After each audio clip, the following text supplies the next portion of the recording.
What's up, you guys? What's good? And welcome back to the Gentle Takeover. If you are new to our channel, make sure you click that subscribe button wherever it is. If you're an OG, you already know what's popping, what's good. Welcome back. Today,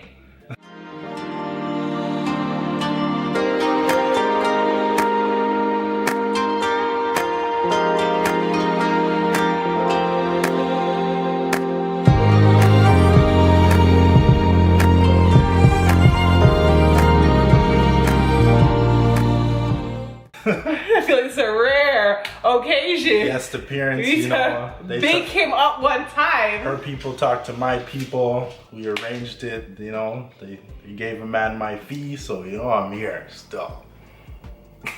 Yeah. And in saying that, today we are going to be talking to you guys about love languages. This is something that Kev wanted to discuss and I was down. I feel like it's something that's really helped and benefited our relationship. So we thought we would share it with y'all because we are, how deep were we in this? 13 years? Deep.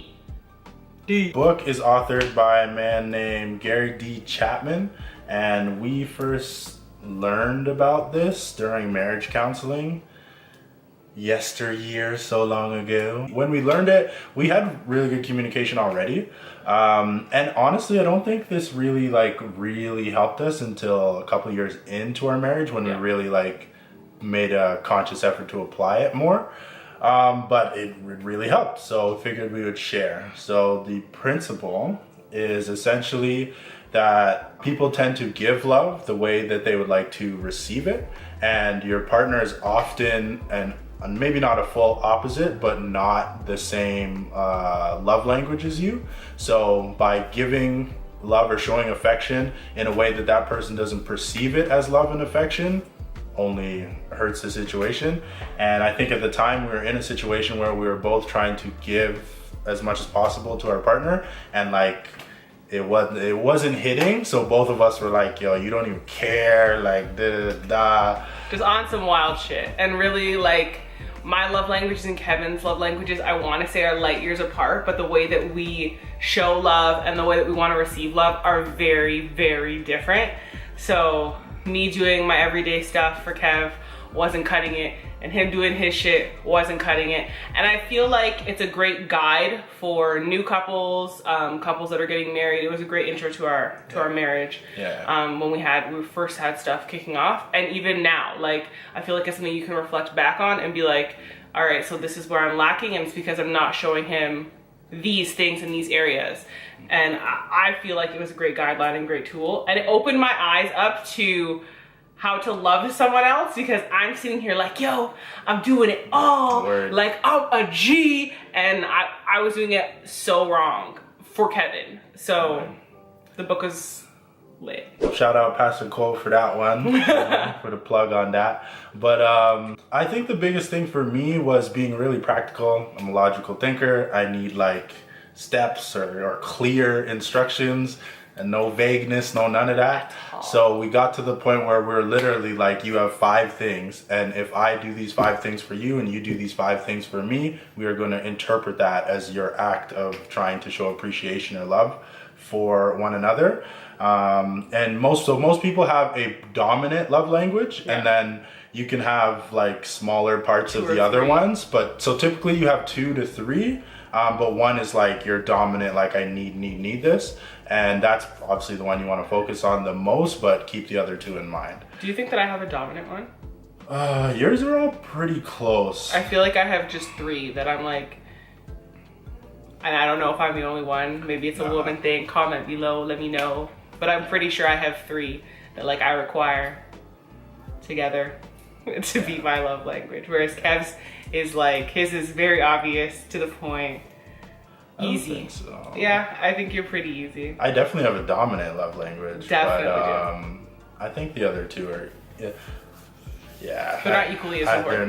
They're not. Nah. I need them, and we'll talk but about not as much as a dominant. If you mess with my dominant, yo, what's good? He doesn't even care about the other 2. What's good? We need to talk. Facts, bro. Facts. Yo, that phrase is wild, that, bro. It's wild. It's why? What'd I do? I don't want to Kevin did this to me the other day. I was living my best life. I'm playing Call of Duty. New maps just dropped. Like, it's lit. Man's like, and where you had gone somewhere or something, and I'm like, I love you. And he's like, by the way, when I get home, we need to talk. What, bro? Irks? Like, dead. I'm done. Now I'm angry. I'm killing everything. I'm just pissed. I'm like, what do you mean, bro? And I'm like, okay. Like, I don't even know what to say. And he's like, we said we weren't gonna do this. I'm like, facts, but like, who even does that? We need to talk. So the 5 love languages are quality time, physical touch, gift giving, acts of service, and words of affirmation. Yes. And I feel like some of these cater more so to a female and some of them cater more to a male. I don't think so. I think they,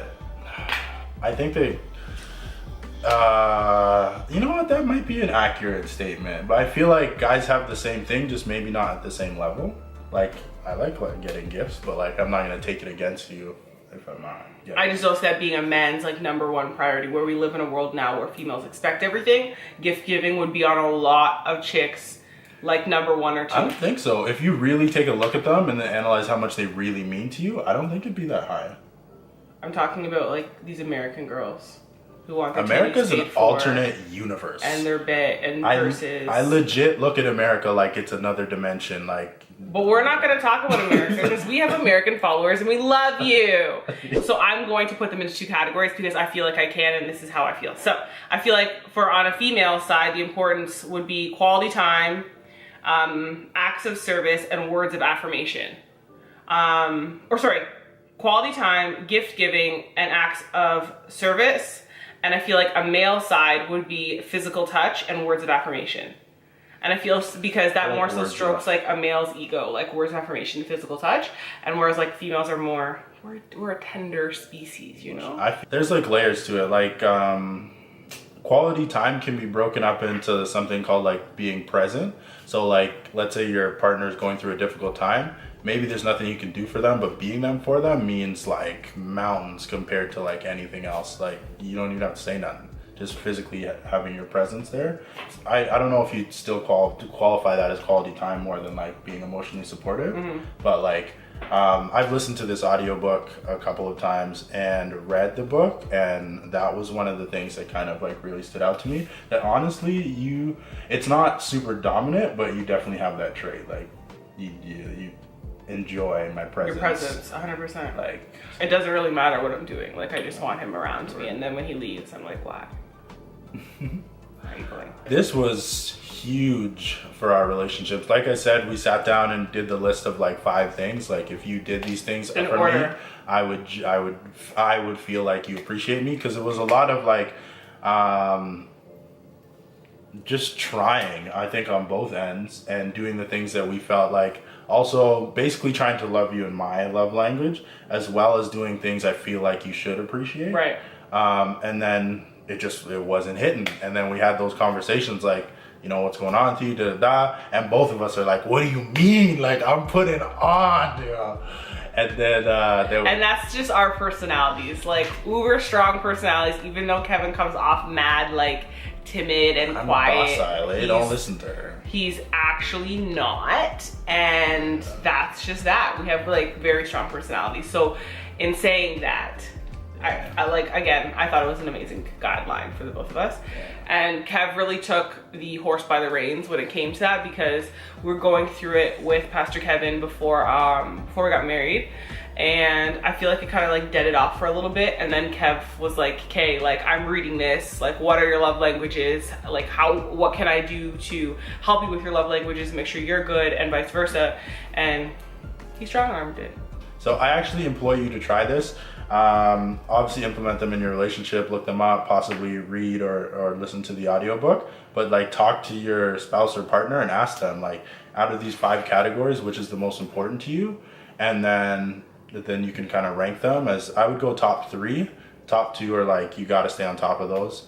And then I would go as far as to go really practical, like, you know, if when I come home I do the dishes, or I do this, so you have something that's like, not just, oh, help me out more, like, no, clean this and clean that. And when I see you doing that, I'm gonna take it as an investment into our relationship. That was a big thing we talked about, emotional bank accounts. Because you don't get through the hard times if you don't have an emotional bank account. So Kev lost his train of thought. So I'm gonna put a link below for you guys to the book, probably from Amazon, because that's just easiest for me. And you guys probably get a better deal on Amazon, let's be honest, over chapters. So link below for the book if you guys are interested in checking it out. We definitely recommend you do.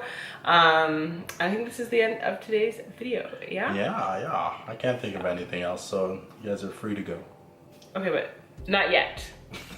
That's just not how we end it. Like, you're just like, you're free to go. Like, we just did it at a meeting. Like, that's it. So we could say our goodbye after. Like, gang, gang. gang. There's no gang. We're not. There is a gang. It's a joke, gang. It's a G unit. G unit. Deuces.